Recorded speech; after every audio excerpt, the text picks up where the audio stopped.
To record credit card charges in QuickBooks, we use the expense transaction type. Click New, and then under Suppliers, click Expense. We start by entering our payee. Next, we choose our payment account. In this case, this is where we'll choose our credit card account. It's important to make sure that you remember to change this field to record the correct account when creating credit card charges. Next, enter your payment date, and then choose your payment method as credit card. That way it matches the payment account. Then we complete the rest of the transaction as we normally would.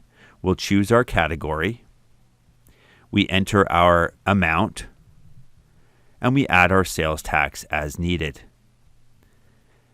That's all that's required to enter a credit card charge in QuickBooks. Keep in mind that you always have to make sure the payment account matches what transaction you're entering. Whether it's a debit card or a credit card, make sure the payment account is correct. Finally, click Save and Close, and QuickBooks creates the credit card expense